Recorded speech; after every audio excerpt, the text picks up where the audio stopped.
देखिए जी, क्वेश्चन का स्टेटमेंट है find the position vector of a point A in a space such that O A is inclined at 60 degree to O X, मतलब X axis के साथ 60 degree angle बना रहा है, and 45 degree with O Y, मतलब Y axis के साथ 45 degree बना रहा है, and O A magnitude is 10, मतलब ओ ए वेक्टर का मैग्नीट्यूड 10 है, मतलब उसका लेंथ 10 है। ठीक है, तो देखो इसको इस तरीके से समझ लेते हैं कि जैसे ये हमारे पास एक्स एक्सिस, ये वाई एक्सिस और ये जेड एक्सिस, ये वो पॉइंट हो गया। ये हमारे पास सपोज करो वो ए पॉइंट है। ठीक है, तो ये हमारे पास हो गया ओ ए वैक्टर। ठीक है, अब वो इसके साथ एक्स के साथ मतलब alpha is equal to 60 degree है, और वाई के साथ मतलब beta is equal to 45 degree है, और जेड के साथ गामा एंगल बना रहा है जो हमें नहीं पता।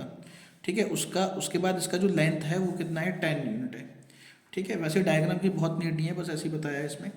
तो देखो आपको अल्फा दे रखा है is equal to 60 degree, beta दे रखा है 45 डिग्री, और अल्फा बीटा गामा में रिलेशन होता है cos square alpha plus cos square beta plus cos square gamma is equal to 1।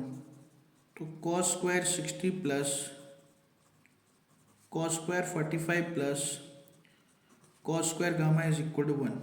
Cos 60 की वैल्यू 1/2 का होल स्क्वायर, कॉस 45 1/√2 का whole square, cos square gamma is equal to 1। ठीक है, 1/4 plus 1/2 plus cos square gamma is equal to 1। यहाँ से cos square gamma 1/4 1/2 हो गया 3/4, तो 1 minus 3/4, cos gamma is equal to 1/2।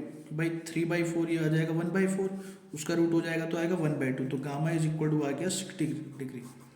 ठीक है जी, अब देखो यहाँ पे ओ ए आपको मैग्नीट्यूड दे रखा है, तो सबसे पहले हम एल निकालते हैं। एल हो गया कॉस अल्फा, मतलब कॉस 60 इज इक्वल टू 1/2, फिर M is equal to cos beta is equal to cos 45 is equal to 1/√2, फिर N is equal to cos gamma is equal to cos 60 is equal to 1/2। ठीक है, अब O A cap is equal to हो जाएगा L I plus का M J cap plus N K cap, ये हो गया 1/2 आई कैप 1/√2 जे कैप प्लस का 1/2 के कैप, यह आ गया ओ ए कैप। ठीक है, अब देखो ओ ए कैप का फॉर्मूला क्या होता है, ओ ए वैक्टर अपॉन में ओ ए वैक्टर का मैग्नीट्यूड। तो यहाँ पे ओ ए वैक्टर क्या हो जाएगा, ओ ए वैक्टर का मैग्नीट्यूड, और यहाँ पे ओ ए कैप, तो ये हो गया आपके पास 10, और आएगा 1/2 आई कैप प्लस 1/√2 जे कैप प्लस 1/2 के कैप। ठीक है जी, अब यहाँ पे आप चाहो तो इसको रेशनलाइज करा के 1/√2 को क्या लिख सकते हैं हम लोग, √2/2 लिख सकते हैं, ये लिख देते हैं।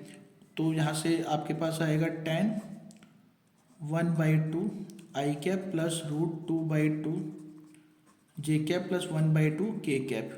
अब ये 2 एलसीएम आएगा और ये कट जाएगा तो आ जाएगा 5, यहाँ पे आई कैप प्लस √2 जे कैप प्लस का के कैप, तो ये हमारे पास ओ ए वैक्टर आ गया। ठीक है, जो आपसे क्वेश्चन में पूछा हुआ था। ठीक है जी।